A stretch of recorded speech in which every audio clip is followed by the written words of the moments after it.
रुस्तमगढ़ है, जिला रुस्तमगढ़ है। यही हमारे रुस्तमगढ़ के जाने माने एक सेठ रहते हैं जिनका नाम सेठ धनराज चोपड़ा है।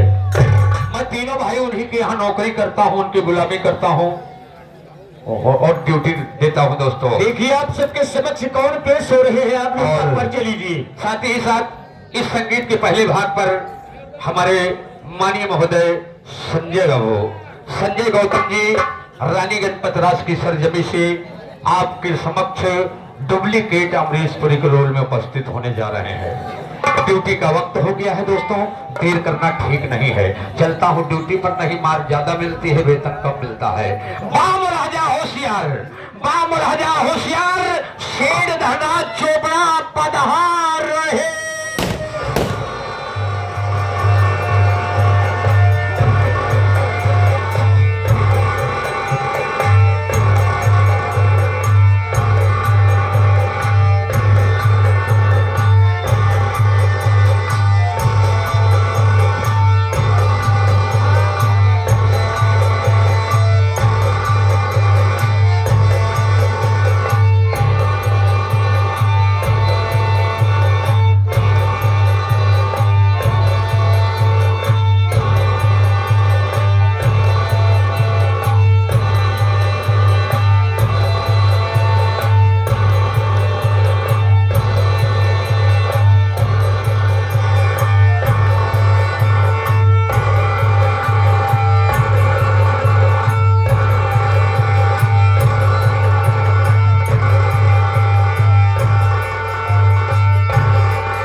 दोस्तों आप लोगों को यह मालूम हो कि मैं कौन हूँ और मेरा शुभ नाम क्या है? कसम भोलेनाथ की, आज मैं अति प्रसन्न हूँ। अपनी आम जनता को देखकर मैं खुशी से फूला नहीं समा रहा हूँ। दोस्तों मैं तहे दिल से आप लोगों का आभारी हूँ। मैं ही नहीं, मेरे खानदान में जो भी होंगे वो सब आप लोगों के आभारी रहेंगे। दोस्तों बात बराबरी की है, वीर दोनों बलवान है। अर्जुन या हनुमान, वीर दोनों है बलवान। हनुमान राम की सेवा तो राम हनुमान की सेवा, हम आपकी सेवा तो आप हमारे सेवा। बात बराबरी की है। दोस्तों आप ना होते तो मैं ना होता, और अगर मैं ना होता तो आप ना होते। बात बराबरी की है यार। आप लोग मेरा परिचय दीजिए। दोस्तों ये डिस्ट्रिक्ट रुस्तम यानी कि जिला रुस्तम और मैं इस रुस्तमगढ़ जिले का माना जाना धनवान आदमियों से सबसे बड़ा धनवान आदमी यानी दौलतमंद आदमी। मेरा शुभ नाम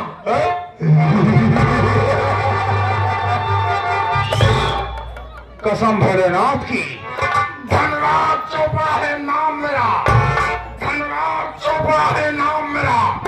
मकसद अपना बतलाऊंगा है, आज जमाना पैसों का, पैसे का माल बनाऊंगा।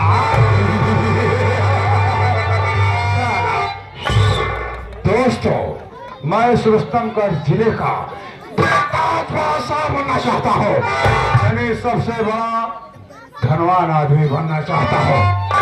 और मैं धनवान आदमी बनने के लिए 2 नंबर का काम करवाता हूँ।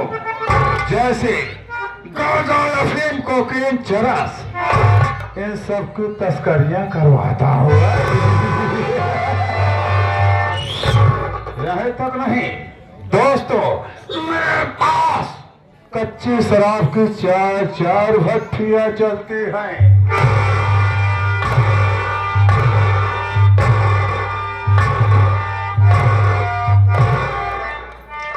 मैं जितने भी शराब पीने वाले हैं सबको ये सूचित करता हूँ, आप लोग धर्रा चोपड़ा की कच्ची शराब की भट्टी पे जाइए।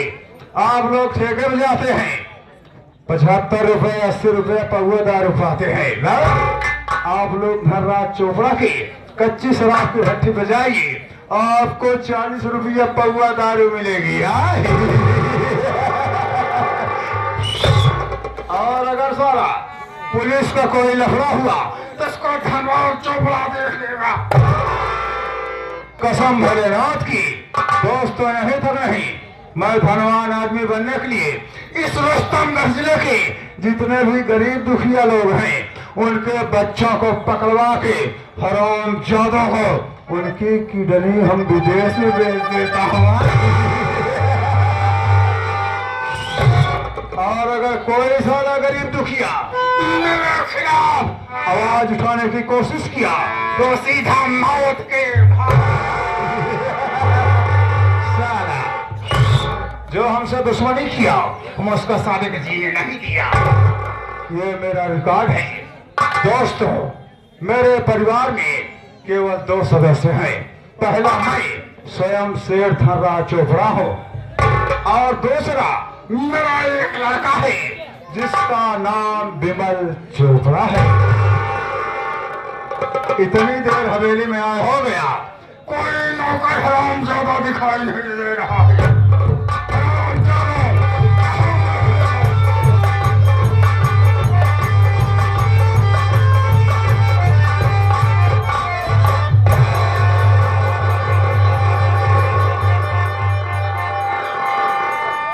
बताओ भाई, अभी अभी जब मैं हवेली में आया तो साला कहाँ मर गया था? बाबू साहब, हाँ। सबसे पहले हम आपसे जय शंकर करते हैं। अगर दोबारा साले मेरे सामने शंकरवा का नाम लिया तो उतार के जूता साले खींच। बाबू साहब, हम शंकर की बात नहीं करते हैं, तो महाकालों में काल भोलेनाथ की बात करते हैं। भोलेनाथ की बात करता है। अबे बाबू साहब, जब आप आगे आगे आवत रहे तो हम आपके गोरुवारी घुसर के गोबर का हट रहे क्या कहा रे? रहे। अबे ऐसा है, देख बे, हम नौकर और कुत्ते में ज्यादा फर्क नहीं समझता हूँ। कितना फर्क रखते थे? कसम भोलेनाथ की, हाँ। नौकर और कुत्ते में और उनके साथ गरीबों से हाँ। मैं 5 मीटर दूरी बना के रखता हूँ रे। खुशबू न चली जाए गरीबी के, समझ गया बे? अरे हम समझते हैं। अबे ऐसा रे, नौकर और मालिक में भगवान का होता है, मालिक भगवान होता है, नौकर वाले भक्त होते हैं। आज के बाद बात याद में रखना है। बिल्कुल याद रहे। अबे ऐसा रे जी सेठ जी, को तो मालूम है, हाँ? मेरा लड़का विमल इकलौती औलाद है। हाँ, एक लौकी मेरी, औलाद। हाँ? हाँ। और मेरा लड़का इस समय शहर में पढ़ाई कर रहा है। ओहो, शहर में? और आज मैंने एजेंट में उसको फोन करके घर बुलवाया है। ओहो, आज विमल भैया बुलवा ले है भाव। और मैं चाहता हूँ, हाँ हाँ, तू चला जा रुस्तमगढ़ स्टेशन। अच्छा, अगर मेरा लड़का वहाँ पर तुझको मिले, हाँ हाँ, तो बाइज्जत उसको लिवा कर मेरे पास आओ। बहुत अच्छी बात सेठ जी। तब तक काल मैं जा रहा हूँ। तब तक हवेली में मैं तुम दोनों का इंतजार करूंगा। अच्छी बात है, आप बैठ जाइए, आराम कीजिए, मैं तत्काल जा रहा हूँ।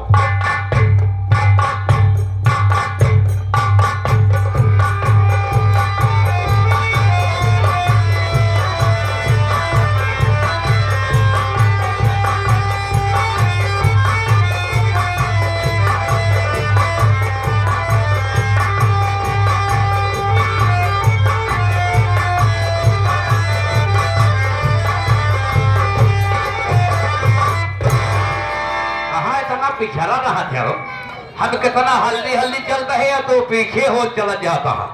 हाँ देख रहा हूँ कि तू क्यों बड़ा आलम गुड़वा जैसे बढ़ा जा रहा है आगे। चलत चलत हम थक गए। पहली बात तो स्टेशन आए कि हम तो का 3 घंटा से लखत है, वहाँ गाड़ी नहीं आए। हम सोचत है कब खड़ी होए, कब उतर गया तू।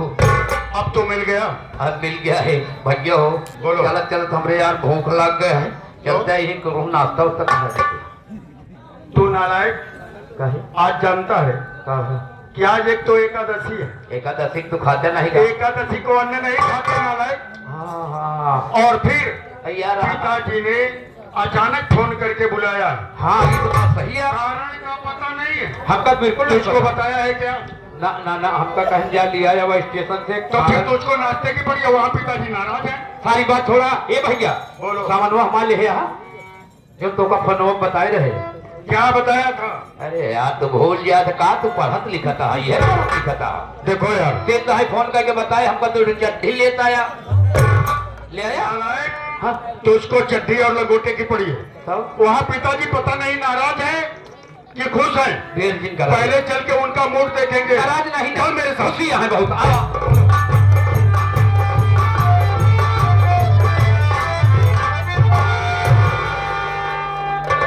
पिताजी के चरणों में बेटे विमल का प्रणाम।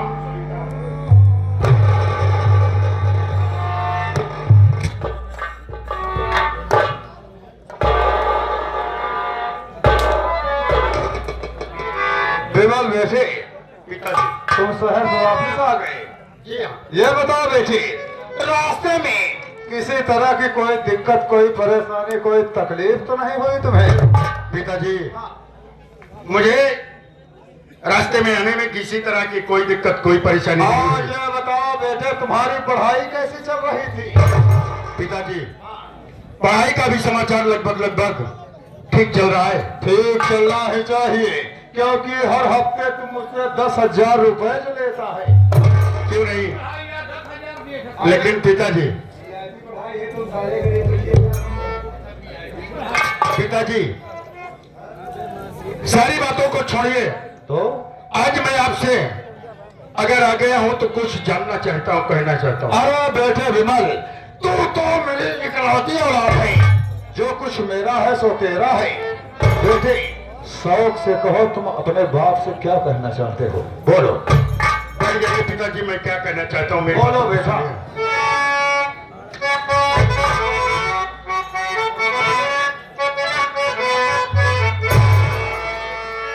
अरे अचानक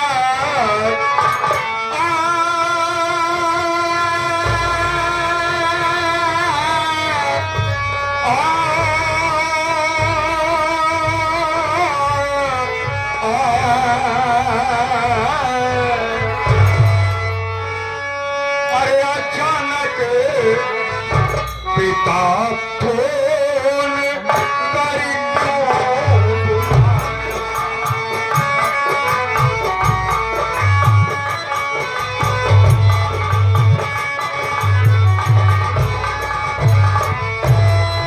अरे अचानक पिता फोन कर क्यों बुलाया?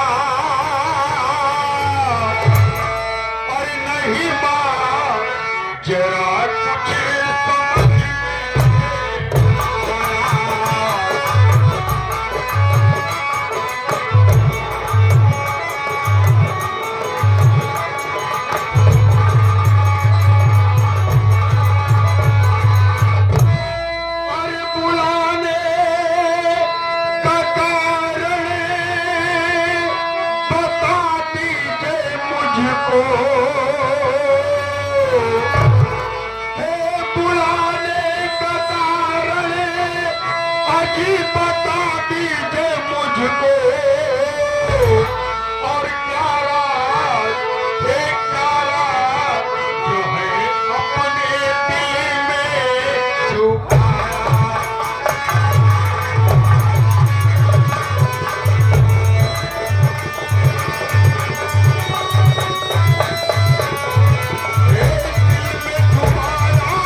बेटा, आखिर ऐसी कौन सी बात है जिसके लिए आपने मुझे अचानक फोन करके शहर से घर बुला लिया? बेटे, बिमल तो मेरी इकलौती औलाद है। जो कुछ किया तेरे लिए किया और जो कुछ करूंगा तेरे लिए करूंगा, क्योंकि मेरे ना रहने के बाद जो कुछ मेरा है बेटे वो सब तेरा है। मैं तुमको क्यों बुलवाया हूँ इसका कारण जानना चाहते हो? हाँ? जी हाँ। सुनो बेटे, बता रहा हूँ, बोलिए। नहीं कोई डरने की है बात,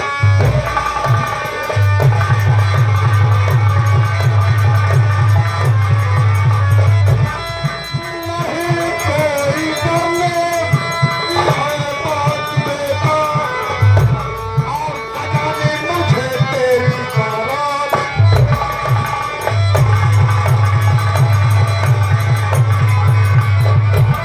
दुल्हन देखने तेरे लिए बैठे,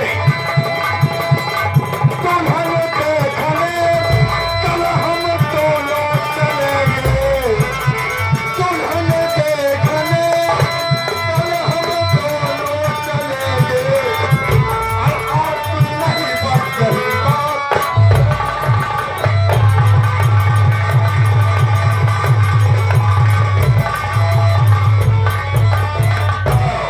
बेटे, हम तुम्हारी शादी तय किया हूँ, कल तेरे लिए दुल्हन देखने चलना है, तुझको मेरे साथ चलना है, इसीलिए फोन करके तुमको घर बुलवाया हूँ बेटे। सुनिया, बाबू काहे बोलो तो कहत रहे नाराज है। कहा नाराज है तुहार बियाह करो है। सुप्रसाद, पिताजी मेरी शादी करना चाहते हैं। हाँ बेटे, हर माँ बाप की तमन्ना होती है कि अगर बच्चा सयाना हो जाए तो समय रहते उसके शादी ब्याह कर देने चाहिए, लेकिन पिताजी ये शादी विवाह का मामला है, कोई 1-2 दिन की बात नहीं है। ऐसे प्रसादवा देख भी, हम समझता हो जहाँ पर अगर मगर लेकिन किंतु परंतु शब्द का प्रयोग हो जाए वहाँ साला कोई न कोई गड़बड़ी जरूर होता है। पिताजी आप बैठ जाइए, ये शादी विवाह का मामला है, इसलिए मैं आपसे कुछ बता देना उचित समझता हूँ। अरे बेटा विमल, मैं समझ रहा हूँ अब तू जवान हो गया है। मैं आखिर जानना चाहता हूँ कि तेरी क्या राय है? हाँ? हाँ? तुम्हारी तो सुनिए मेरी बातों को, बैठ जाइए।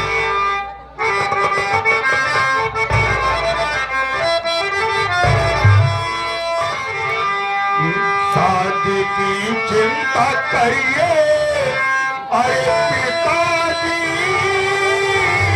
नहीं, शादी से इस घड़ी साफी निकार है। एक लड़की मधु पड़ती कॉलेज में,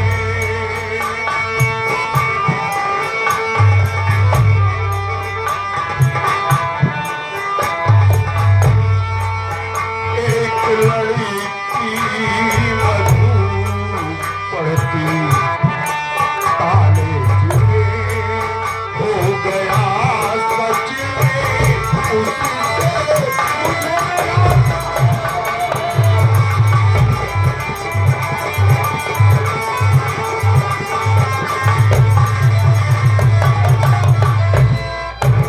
पिताजी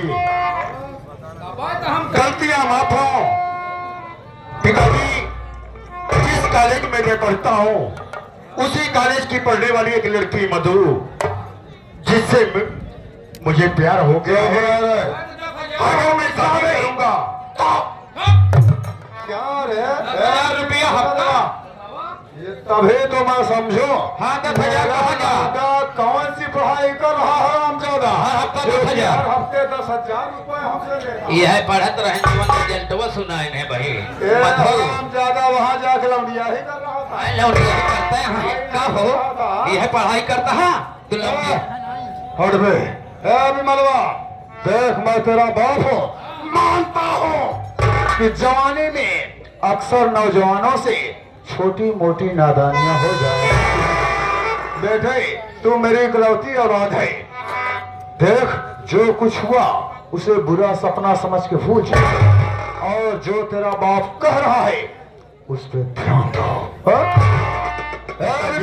सुन रहे, वो लौंडिया तेरे जीवन में बाद में आई है, पहले तेरे जीवन पर तेरे बाप का, इसलिए मेरी बात कान खोल के सुन।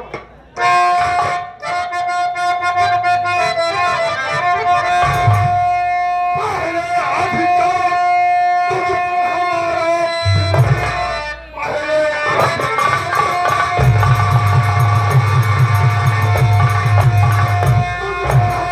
तुझे मैं जो कहूँगा करेगा वही। आज जिस जगह पर है वो ये किया, चाहे तुम्हें मिल हो या खुद किया।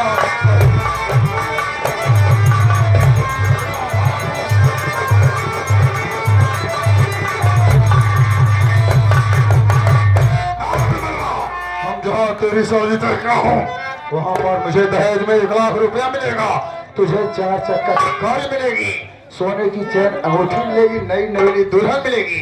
और हरामजादे तुझे क्या चाहिए? भूल जा उस लड़की को रे, इसी में तेरी भलाई है। ओह तो पिताजी आपके कहने का मतलब कि जहाँ आपने शादी तय किया है वहाँ पर दहेज मिलेगा, 4 चक्के की गाड़ी, 1 लाख रुपए नगद और सोने की अंगूठी। पिताजी आपको दौलत की भूख होगी, लेकिन मैंने किसी से प्यार किया है। मेरी बातों को सुनिए कि मैं कहना क्या चाहता हूँ।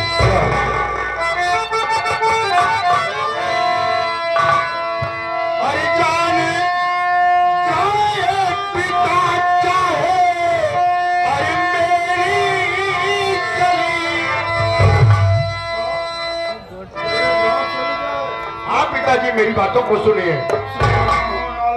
अरे जाने चाहे चली चाहे, अरे बात मेरी, अरे वादा उससे किया तो अरे निभाऊंगा मैं, और मांग उसकी सजा करके प्यारे पिता।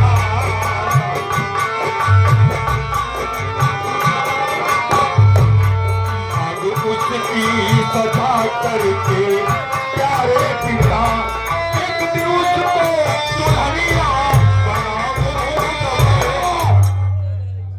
हरामजादे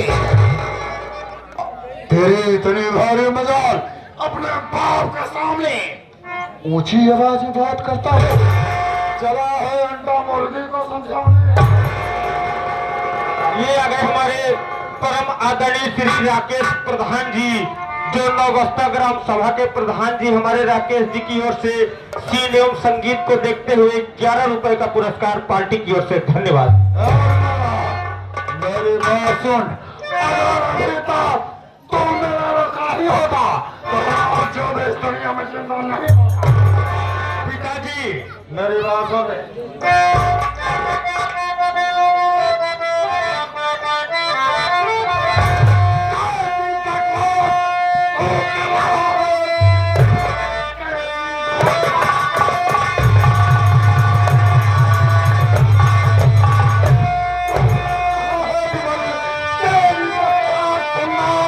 मुझे मेरी मर्जी जहाँ होगी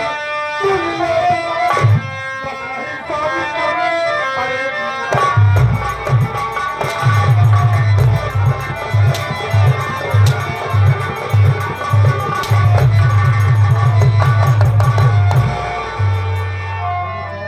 अभिमलवा, सोच ले हम तेरा बाप हो, जो कुछ मैं कह रहा हूँ मेरी बात मान ले, इसी में तेरी।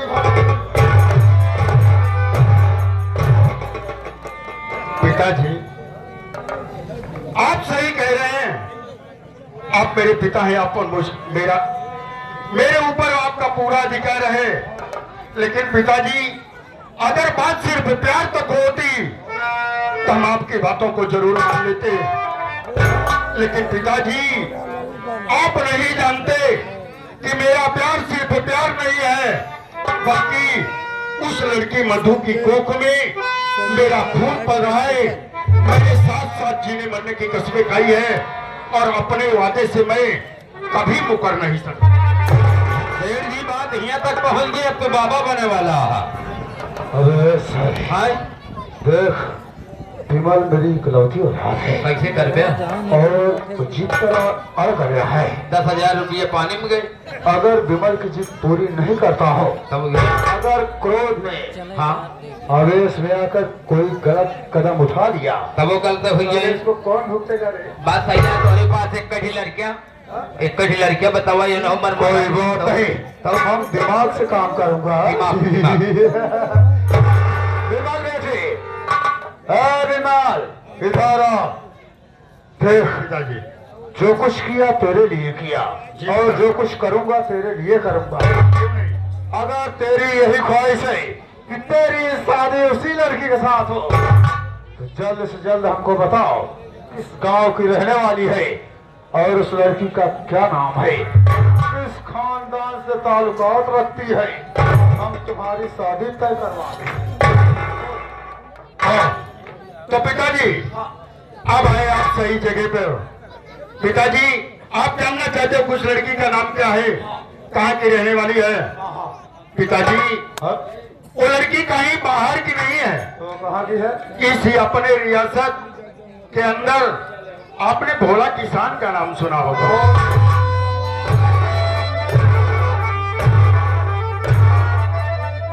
ये आगे हमारे परम आदरणीय श्री खिस्सू मिस्त्री, हरिहर मिस्त्री और हरिश्चंद्र मिस्त्री।